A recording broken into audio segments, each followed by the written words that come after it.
In the face of criticism about the concessions offered to the Sandals brand to operate in Barbados, Tourism Minister Richard Seeley has strongly defended the move.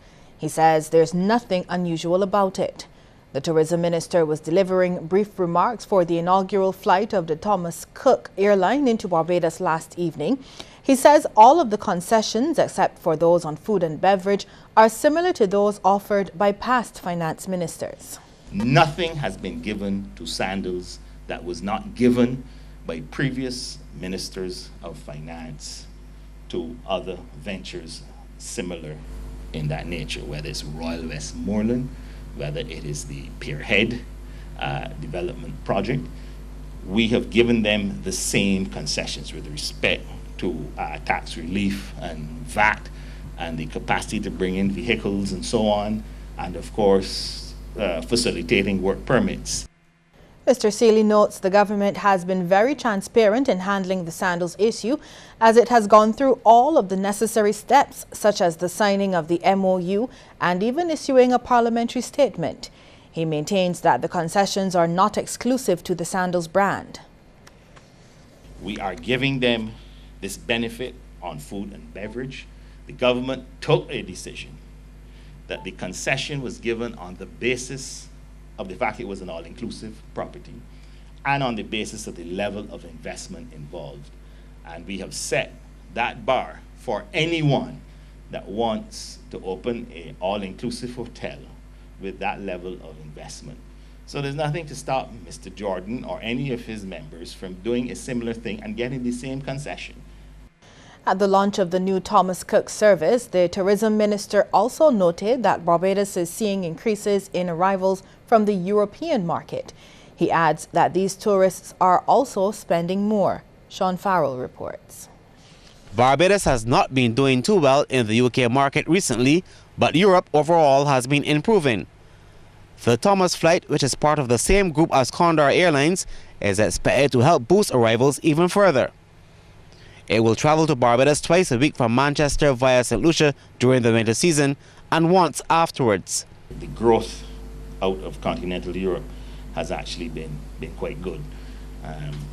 I think 10.6% up on last year.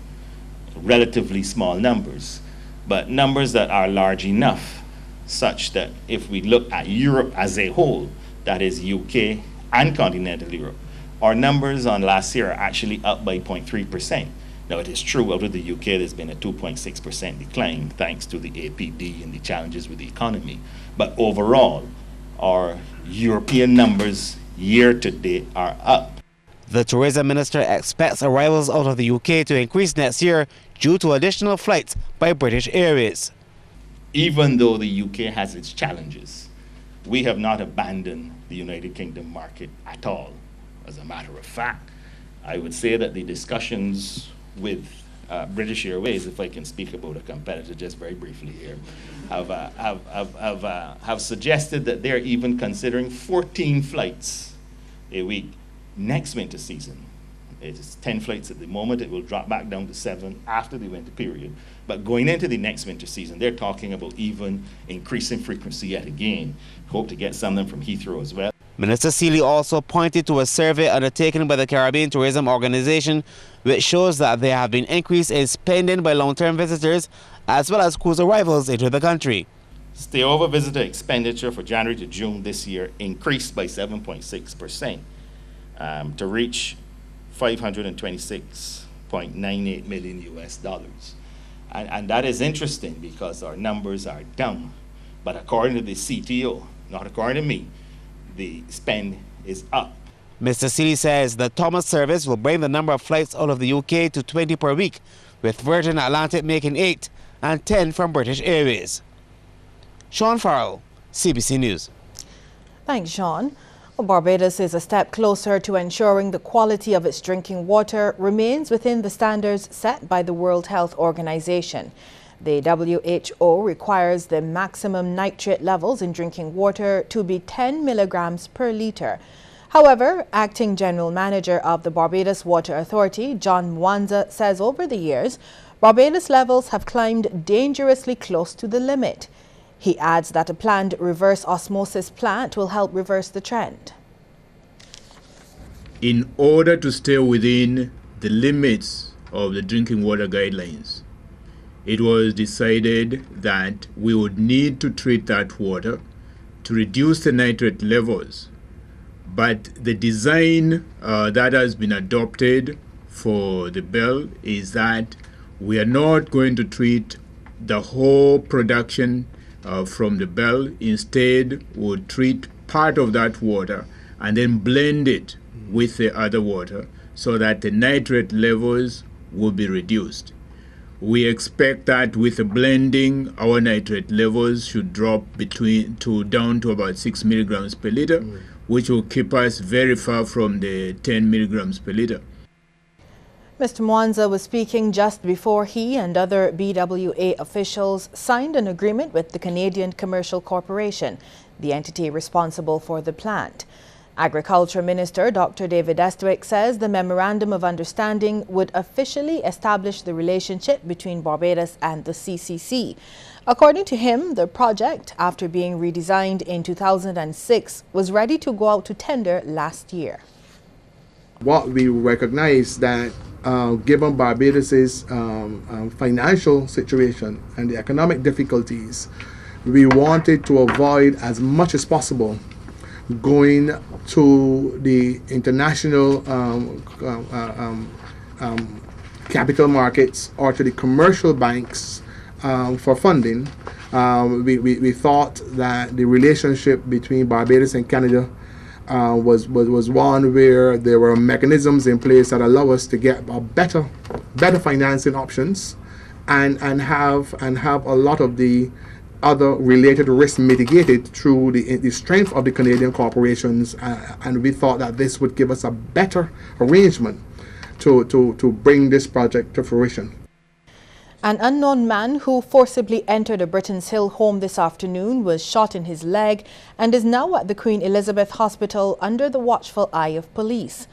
According to Police Public Relations Officer Inspector David Welch, it was around 12:15 when the man allegedly entered the home armed with a knife. A member of the household was at home at the time. Now, when the father of that person came home afterwards, the assailant allegedly challenged him with a knife and was shot in the leg. Police officers were summoned to the scene, and the assailant, said to be in his 30s, was held by police and taken to hospital. Live in the present, love and do good whenever you can. That advice from Attorney General and Minister of Home Affairs Adriel Brathwaite as he addressed a congregation of family and friends at the Zion Tabernacle Church in Marchfield, St. Philip over the weekend. It was a memorial service for Mr. Brathwaite's youngest son, 15-year-old Adondre David Brathwaite, who drowned last month. The Civil Air Patrol cadet officer was buried late October in St. Croix in the U.S. Virgin Islands, where he was born. Dale Ford has more. Mr. Brathwaite said he was humbled and grateful for the outpouring of support he has received from Barbadians, colleagues, friends and family. He said there is no handbook for grieving and he's dealing with his loss one day at a time. The St. Philip South MP told the packed church that his youngest son was kind, jovial, loving and always wanted to spend time with him. I remember in 2007 when I was out campaigning, he was 9 years old. And whenever I took up my keys to go, Carly, remember, he would want to come with us. And not that he knew anything about elections, but he wanted to be with his father. David and the guys from cricket would know that whenever I came to cricket, he would be there. The 15-year-old would have celebrated his 16th birthday this week. Mr. Brathwaite says, though not flying in the face of God, he wonders why his son was taken from him. He says it has taught him a great lesson.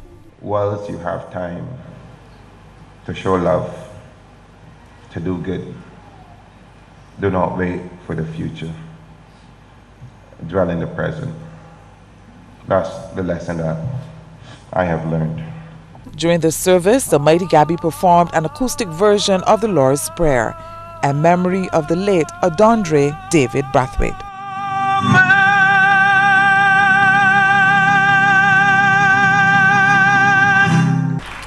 Dale Ford for CBC News.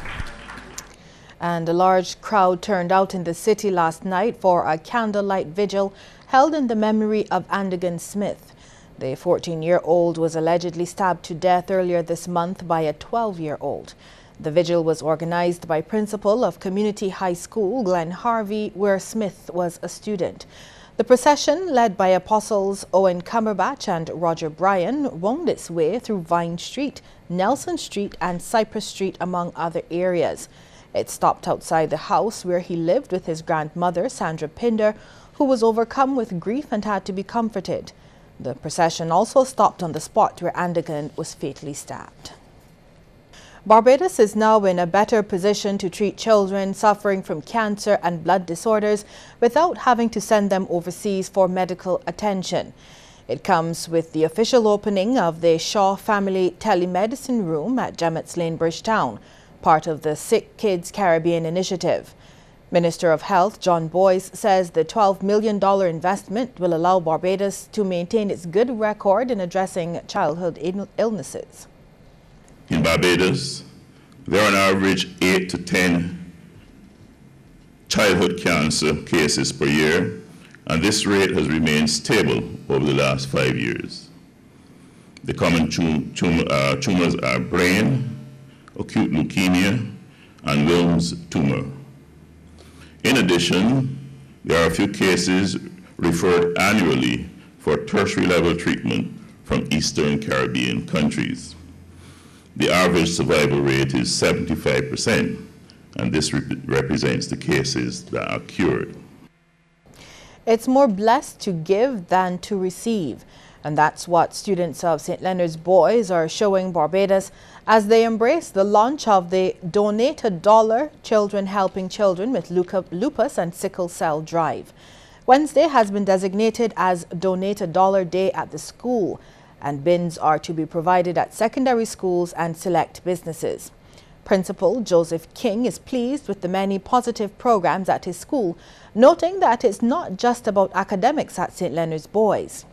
And President of the Hope Foundation, Shelley Weir, wants Barbados to move towards testing every child born on the island for sickle cell.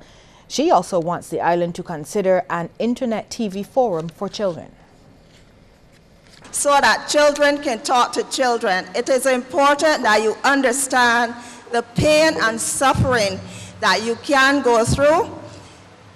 It might not be you today, but it might be somebody that is so close to you that you actually feel the pain, and you need to understand how you can help. If the curator of the Queen's Park Gallery had her way, more outstanding fine craft and art would be acquired for the national collection. Janice Whittle would also like to see the best Kadooment costumes preserved and displayed as inspiration for the current crop of designers. She suggested that work by designers like Robert Weeks could be used. Ms. Whittle was speaking at the official opening of the NIFCA Visual Arts exhibition at the Old Spirit Bond in Bridgetown. The visual art forms, of which photography and indeed film form a part, have long been recognized as being vital expressions of any culture. Within Barbados, the visual arts have been an important part of the record of this nation, and apart from their documentary role, they continue to contribute to our understanding of our past, the different cultures that have come to contribute to the current social landscape. Ms. Whittle says there are currently catalogues showing the work of local artists at biennales and embassies across the world, but she's advocating for more resources to ensure that the international presence of local artists increases. These catalogues work for the artists of Barbados to promote their work.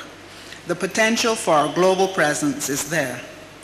NIFCA has consistently and proudly served as the national platform for recognizing success in our arts, and it remains an important stage for artists who want to be recognized for their creativity, talent, and skill. The number of applications to the Barbados Community College has dropped by over 300 this year. Word of this came from the principal of that institution, Dr. Gladstone Best, as he gave his remarks during the annual graduation ceremony. Only 3,635 students entered the college for this academic year. He attributes the fall-off to the establishment of additional sixth forms at secondary schools. Meanwhile, Dr. Best is also calling on more males to pursue tertiary education as females continue to outnumber males. This year, of the 1,648 graduates, only 485 were males. We remain conscious of the need to retain more males in the education system.